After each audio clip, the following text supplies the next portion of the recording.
Agora aqui com outro cenário, e como eu estava falando aos senhores sobre as variáveis dependente e independente, no último exemplo eu estava explicando então sobre essa distância percorrida. A velocidade, aliás, perdão, o quadrado, né? O perímetro do quadrado e a medida dos lados. Então eu tinha falado lá que o perímetro ele vai depender, né, do lado que o quadrado tem. Tá, tudo bem. Agora vamos para a terceira tabelinha. Aliás, no caso, essa aqui não é a minha terceira. Essa aqui seria o que eu vou chamar a tabela de número 4. E isso aqui, que vocês estão vendo aqui, parece uma coisa estranha aqui, máquina de dobrar, já é a minha terceira tabela. Tá? Aqui, ó. Essa aqui já é a minha terceira tabelinha. Gente, isso aqui é uma máquina imaginária. Pensou? Fosse dinheiro, entra R$1, dobra, sai R$2, entra R$2, dobra, sai 4, e por aí vai. É só para vocês entenderem melhor o que é os números, né, em função de outro, ou seja, os números que saem e os números que entram. Aqui então, você pode observar que esses numerozinhos, eles vão entrar nessa máquina aqui, dobrar o seu valor e sair aqui nesse cantinho de cá. Os números que saem da máquina são chamados de variáveis dependentes. Por quê? Porque eles dependem do número que entra, dos números que entram. Então, os números que entram, por sua vez, se é dobrar, ora, se é o dobro, então é 2 vezes o número que entra. Então, mais uma vez, nós estamos falando aqui dessas grandezas variáveis, e essas grandezas variáveis é assim que, olha, 1, o 2, o 3, o 3,5, o 5, né, pontinho, pontinho, pontinho, e o x. Agora, se eu quero dobrar, então o número que eu vou encontrar vai ser igual a 2 vezes, ou 2 vezes, o x. Quem é o x? Qualquer um desses números aqui. N é esses números aqui que eu quero encontrar. E o 2 é o dobro. O dobro de um número. Lembra daqueles probleminha que a gente tem de raciocínio lógico e tudo mais e tal? Pois é isso. O dobro de um número é quem? 2x. A metade de um número é x sobre 2. O triplo de um número, 3x. A terça parte de um número, x sobre 3. E por aí vai. Não é assim que a gente tem? Então, é isso que eu quero mostrar para vocês. Então, se entra 1 aqui, dobra, sai 2. Se entra 2, dobra, sai 4, 3, 6. Então eu posso escrever que n é 2 vezes x. Ou seja, eu posso escrever que n é igual. Se eu pegar 2 vezes o 3,5, olha só o que vai acontecer. Então eu vou ter que fazer aqui só um pouquinho para não tomar o espaço lá. Pega o 3,5, põe aqui na parte de cima, multiplica por 2. 2 vezes 5 são 10, vai 1. 2 vezes 3, 6 com mais 1, 7. Uma casa decimal está aqui. 7, aí ele aqui. Tá vendo? Então, quem dera se fosse dinheiro, né? Você dobra o dinheiro se tivesse uma máquina imaginária, se fosse uma máquina real, de dobrar. Você põe aqui R$10, sai 20 do outro lado. Você põe R$20, sai 40 do outro lado e por aí vai sucessivamente. Mas o que eu quero mostrar para vocês é essa dependência, tá? Só pode existir esse aqui em função desse, ou seja, os números que saem da máquina é função desses números que entram na máquina. Então isso aqui eu vou chamar a saída, é uma variável dependente. E a entrada é uma variável independente. Porque esses números já estão aqui pré-estabelecidos. Pronto. Eu coloquei 1, 2, 3, 4, 1, 2, 3, 3,5, 5, pontinho, pontinho, x, e depois eu coloquei, olha só, sempre o dobro, 2, 4, 6, 7, 10, pontinho, pontinho, 2x. Por quê? Porque 2 vezes x. Então isso aqui é a lei, mais uma vez, eu vou chamar de lei da função, tá bom? Ou fórmula matemática da função também, viu? Isso aqui é a lei da função ou fórmula matemática. E na nossa quarta e última tabela aqui, eu coloquei, estou aproveitando o tempo, estou aproveitando o espaço aqui, eu tenho o tempo e a distância percorrida. Gente, agora olhando bem aqui na física, tempo e distância percorrida. Veja bem que tempo é uma grandeza escalar, basta apenas o valor e a unidade de medida, 1 hora é 1 hora, 2 horas são 2 horas, 3 horas são 3 horas e por aí vai. E a distância percorrida que depende, é uma grandeza vetorial que vai depender de quê? Vai depender do módulo, mais a unidade de medida, a direção e o sentido, ok? Então, não se esqueçam disso. Olha, em uma rodovia, um carro mantém uma velocidade constante. Ah, mas isso aqui, para entender esse tipo de tabelinha ali, é muito importante que vocês saibam que essa velocidade, ela é constante, tá? O que significa isso? Significa dizer que essa velocidade não sofre variação. Ela sempre está. Foi dado o valor para ela de 90 km por hora. Ou seja, a cada 1 hora, esse veículo tem que percorrer 90 km. Porque a velocidade é constante. Não sofre variação. Aí, então, nós temos o tempo em horas e a distância d em quilômetros. Eu abreviei aqui para caber quilômetros aqui, tá? A lei da função ou a fórmula matemática é essa aqui. 90, que é esse valor aqui já estabelecido, que é o valor da minha velocidade constante, vezes o tempo. Ora, se eu quero encontrar a distância percorrida, basta eu multiplicar o valor da velocidade vezes o tempo, que eu vou encontrar, então, a distância, que é uma grandeza vetorial, por isso eu estou pondo essa setinha aqui. Na tabela, então, vejam só, tempo em hora, meia hora, 45 quilômetros, 1 hora, 90, claro, por quê? Aqui já está dizendo, 90 km por hora, significa dizer que em 1 hora ele percorre 90 km. 1 hora e meia, 135 km. 2 horas, 180. É o mesmo que multiplicar 90 vezes 2. 3 horas, 270. 4 horas, 360. E T horas, 90 vezes o T. Pronto. Então, a lei da função fica assim. Por exemplo, se eu quero encontrar a distância para 3 horas, então eu vou pegar 90 vezes 3.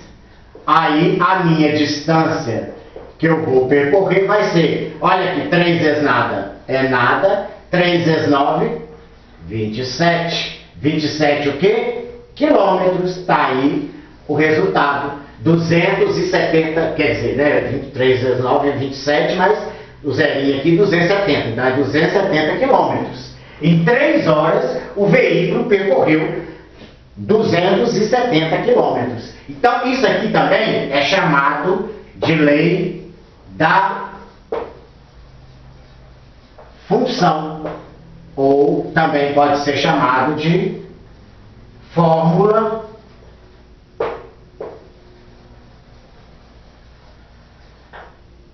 matemática. Agora, deu para vocês entenderem, então, onde eu quis chegar com tudo isso? Eu quero chegar, na verdade, o que eu quis falar para vocês é o que é uma variável que depende da outra. Então, está aí o sentido da palavra função. É alguma coisa, uma grandeza, em função, que acontece em função da outra. Tá? Então, uma só pode acontecer em função da outra função. Por isso que a gente chama grandezas variáveis. Porque elas estão sofrendo variação. Embora eu tenha uma grandeza aqui que é a velocidade, que também é uma grandeza vetorial, lembrando isso aí, para moçada da física, né? Então, isso aqui é uma grandeza vetorial, então 90. Só que a velocidade é constante. Por ela não variar, por ela ser constante, então eu posso ter agora esses valores aqui já determinados, porque eu sei que o 90 não vai mudar, mas o tempo muda. Por quê? Ó, gente, o relógio não para, não. Não tem lá a música do Mestre Cazuza? O tempo não para? Pois é isso aí. Então o tempo está indo meia hora, uma hora e meia, 2 horas, 3 horas, 4 horas, tem horas. E a distância vai variando de acordo com o tempo, dentro dessa velocidade aqui, desse único limite de velocidade. Por quê? Porque ela é uma velocidade constante. Só que a velocidade aqui é um fator multiplicativo apenas. Porque eu quero que a distância, que é a minha variável dependente, ela aconteça em função do tempo, que vai multiplicar a velocidade, que já é constante. Mas o tempo é a minha variável independente. O tempo está passando aqui, mas ele independe de qualquer coisa. Qualquer coisa que estiver acontecendo. Velocidade, que não é constante, o tempo está ali, a aula, igual essa aula que eu estou dando aqui, por exemplo. Eu tenho um tempo, o tempo está passando. Eu tenho 20 minutos para dar uma aula. Pronto, acabou. Passou de 20 minutos, eles me botam, não. No máximo ali 21 minutos, por exemplo, ou 1 ou 2 minutos de tolerância que o YouTube aceita. Mas eu não aceito. Aí corta a aula lá, como foi a nossa primeira videoaulazinha lá, que eu parei no início lá, então tive que falar aqui do perímetro de um quadrado, por exemplo, para lado vezes lado. Tá bom? Então o perímetro também, lembrando lá, o perímetro é uma variável dependente e o lado é a variável independente. No preço da gasolina, o preço a ser pago é a variável independente, é a variável dependente, e o número de litros, ou seja, a quantidade de gasolina que eu vou abastecer meu carro, é a variável independente. O preço que eu vou pagar depende da quantidade de gasolina que eu vou colocar. É isso que significa, para vocês falarem lá quando eles perguntarem, o que significa uma variável independente? Significa que eu, por exemplo, no caso da gasolina, que eu vou pagar um preço para abastecer o meu carro de acordo com a quantidade de gasolina que eu vou colocar. Então a quantidade, o número de litros é independente. Já o valor a ser pago é dependente, depende do outro, está em função do outro. Ok? Bom, agora, na nossa próxima videoaula, a gente já vai falar, aprofundar um pouco mais dessas funções, que a gente fala também uma outra forma de representar esse mundo, esse universo aí das funções. Porque não é função aqui agora, depois, não é o nosso objetivo, no caso, depois ficar falando, igual nós temos diversos tipos de função, a função afim, função linear, função quadrática, função exponencial, entende? Tudo isso? Pois é, isso aí vocês já conhecem, mas agora nós não vamos entrar nesse mérito aí não, nós vamos falar de função como um todo, para que vocês possam entender a coisa assim, generalizada. O que é a função? Tá, pronto. E como se determina depois o conjunto, o domínio, o contradomínio e a imagem. A imagem e o contradomínio da função. Então nós temos tudo isso ainda para falar, para entender ainda o que é a imagem de uma função. Então, a melhor maneira que se tem vou tirar isso aqui, só um minutinho, para mostrar para vocês aqui, ó, tá? Que é chamado, para quem não sabe, olha só, isso aqui não é novidade para vocês, ó, eu tenho certeza que não. Você tem aqui duas bolinhas, dois círculos, e aqui a gente pode colocar, por exemplo, o 2 e o 3, pontinho aqui, põe um ponto aqui, põe um ponto aqui. E aqui eu vou pôr, por exemplo, o 2, o 4 e o 6, certo? Aí, daqui parte uma seta para cá, daqui parte uma setinha para cá e daqui parte outra seta. Então, esse conjunto, certo? De onde saem as flechas, a gente vai chamar de imagem da função.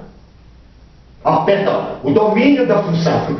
Domínio da função. E quem recebe as setas é a imagem da função. Mas isso vai ficar bem mais explicado em uma outra aula. Só que eu estou querendo antecipar para vocês aqui, aproveitando esse tempinho final que eu tenho aí, para mostrar que o diagrama de flecha, chamado diagrama de flechas, eu vou depois colocar tudo em ordem para vocês.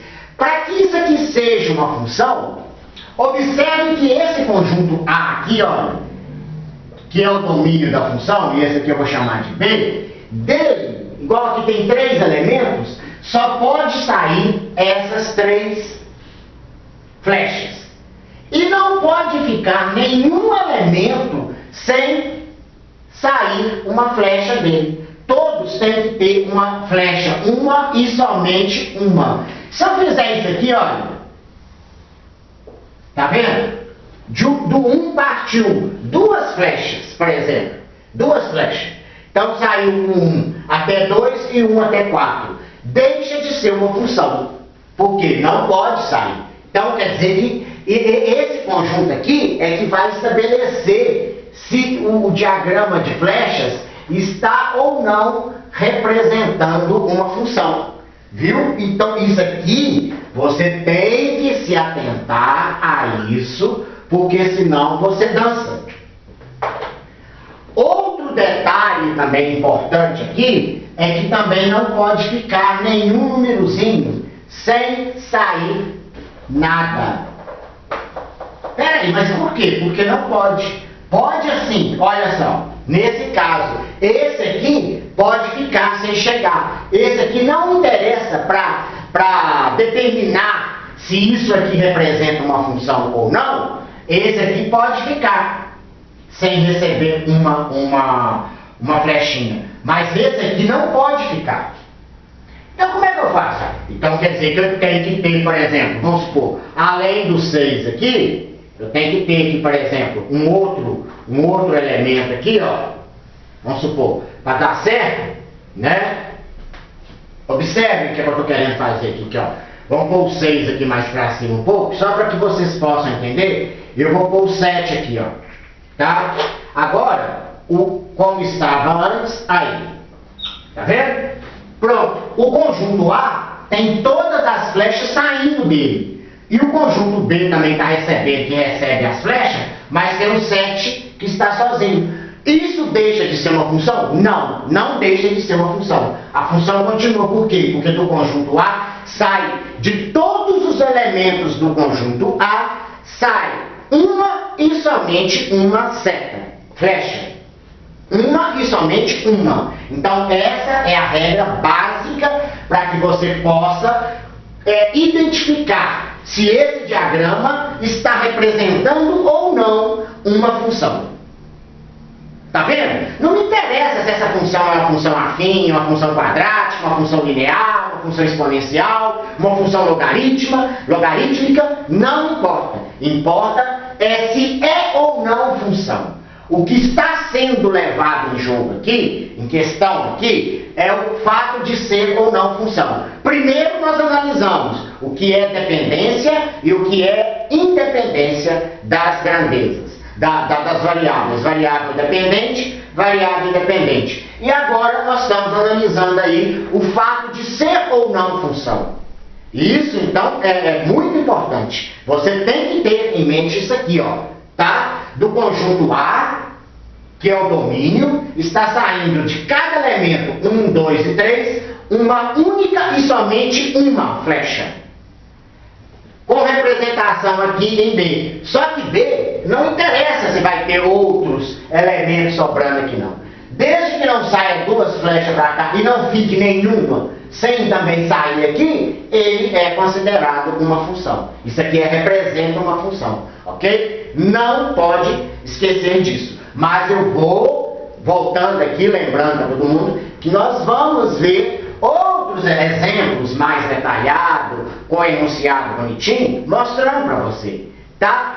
Só para deixar claro aqui, olha, que essa aqui também está representando a máquina de dobrar. Tirando esse 7 fora aqui, olha só, não está dobrando não. 1 vezes 2, 1 vezes 2, 2. 2 vezes 2, 4. 3 vezes 2, 6. Aí, tá vendo? Esse diagrama de flecha aqui está simbolizando esse aqui. Viu? Simples. Então quer dizer que esse aqui é, cara, 1 vezes 2, 2. 2 vezes 2, 4. 3 vezes 2, 6. Aí. Então isso aqui, essa função eu posso chamar de 2 vezes x. Tá? O número de K, então B, o valor que a gente tem em B é igual a 2 vezes os valores de A, né, gente? Aqui não é X, não. 2 vezes os valores que estão em A. Então, quem são os valores de A? 1, 2 e 3. Multiplicando por 2, eu vou encontrar os valores respectivos de A e de B. Tá bom? É isso. Bom, para que não haja, né, mais uma vez, o estourar de tempo, né, ficar rompendo aí o contrato aí, e tudo mais, cláusulas contratuais, então a gente deixa aqui porque é por aqui agora, e agora o assunto que nós vamos falar é um pouco mais complexo, que são esses diagramas de flechas e tudo mais, com exemplos. Então por isso é melhor a gente, né, ficar por aqui e continuar então na próxima videoaula, tá? Que a gente fala então dos diagramas de flecha, ok? Obrigado, desculpe por ter estourado o tempo naquela hora lá, porque eu tenho que falar dos politiqueiros, né, do Brasil, então acaba acontecendo isso. Mas faz parte, né? Eu acho que a nossa função também, no caso, né, a nossa função é alertar, é mostrar para vocês. Não é fazer política, é mostrar o que vem acontecendo na realidade antes de você dar voto, né, seja lá para quem quer que for, não interessa. Pense no coletivo e não no individualismo. Tá bom? Obrigado, um abraço para vocês. Fiquem bem, espero que tenham entendido até os nossos diagramas de flecha, ok? Tchau!